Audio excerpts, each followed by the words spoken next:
WrestleMania is the grand stage, and no one has ever seized the spotlight with the flamboyance of the Heartbreak Kid, Shawn Michaels.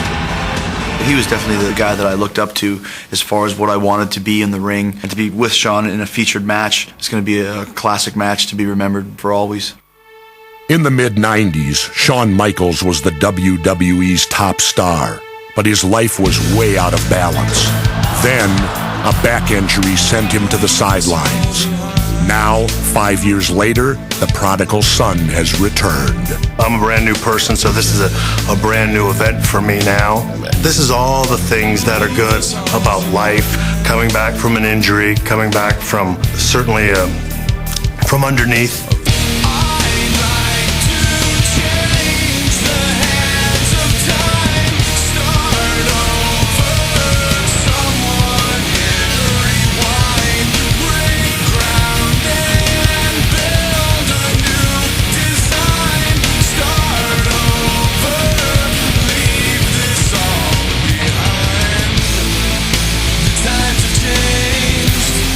Before, this work was my life.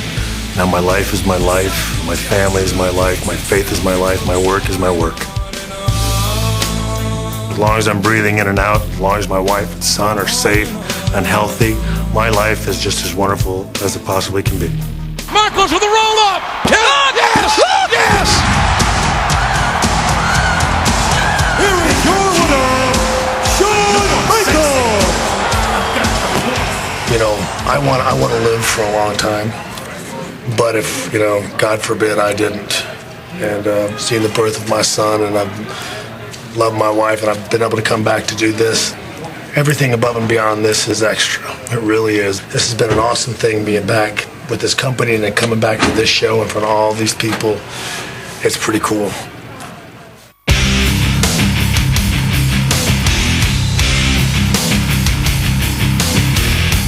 For every WWE superstar, the chance to perform on the grand stage is the ultimate thrill. But for a rookie in the main event, WrestleMania can be overwhelming, even if you are the next big thing. It's Saturday, the day before, and I went over to Safeco, and that's when it really sunk in. Started looking around, and I even went up to the gorilla position and walked down so I could kind of absorb it and be one with the arena.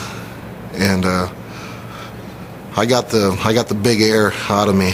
Tomorrow I won't walk through the curtain and feel like overwhelmed.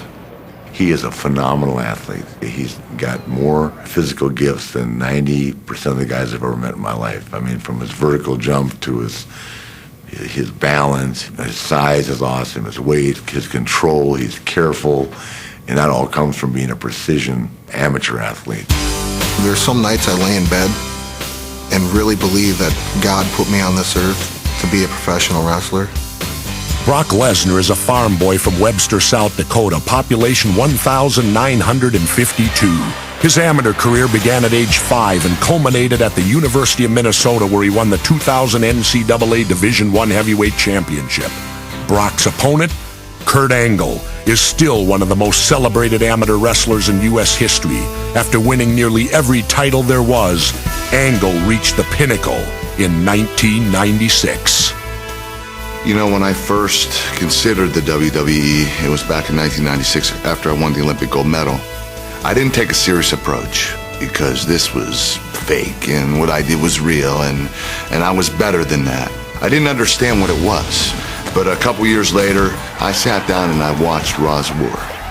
And I learned that night, these guys are not just athletes, they're tremendous performers. And then I realized this is something that I could do. Amateur or professional, the competitive nature of an athlete never changes. There's a little envy, there's a little jealousy. I'm an Olympic gold medalist, he's not. I'm a 2-time national champion, he's not. Could he have done these things? Maybe, maybe not. I think we always wonder in the back of our minds, who is better now? I think it will always be like that as long as both of us are in sports entertainment.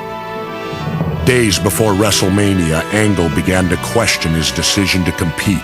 A serious neck injury from his Olympic days never fully healed. Angle needed surgery, but he chose to wrestle one more match despite the risk of paralysis. I want to make the right decisions in my life.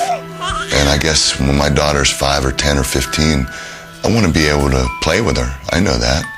I guess if I look back and I'm not able to do those things, it might not be worth it. Take her to a good college. Right now, all I see is I'm living in a good house, making great money, providing for my family. It's worth it now.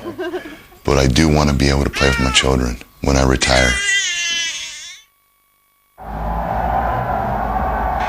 On Sunday morning, as fans were gathering at Safeco Field, Stone Cold was still at the hospital.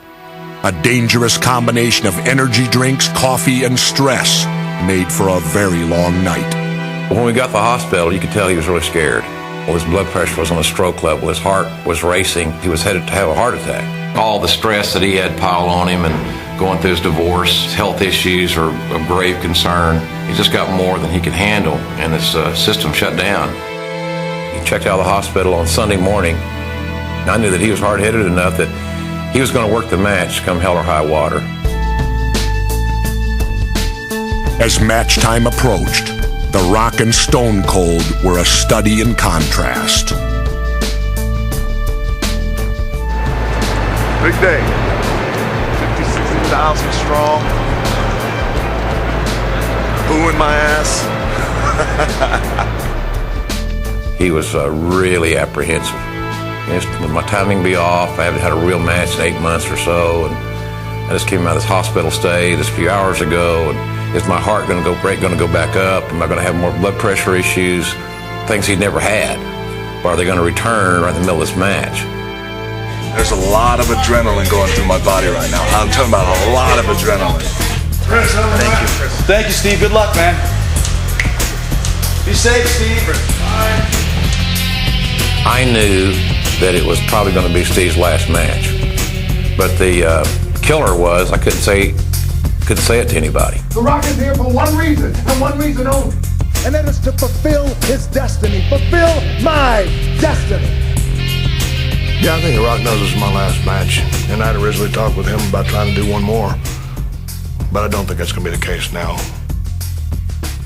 It's emotional. It really, really is, considering everything he's done in the business. Considering we didn't like each other when we first met, literally. I got on his nerves so many times, and he hated me. A lot of times I look forward to the match. I look forward to the ride that you take the people on. This time, I'm looking forward to the bell ringing at the end of the match. Oh yeah, for the past 2 occasions, Stone Cold Steve Austin has beaten The Rock. But if there's one thing that Hollywood has taught, that's Act 1 and Act 2, it don't matter. The only thing that matters, everyone remembers Act 3. I'm nervous because I don't want to do anything wrong in the ring. I don't want to stink the joint out. I don't want people to say, I'm glad that's Austin's last match because he sucked.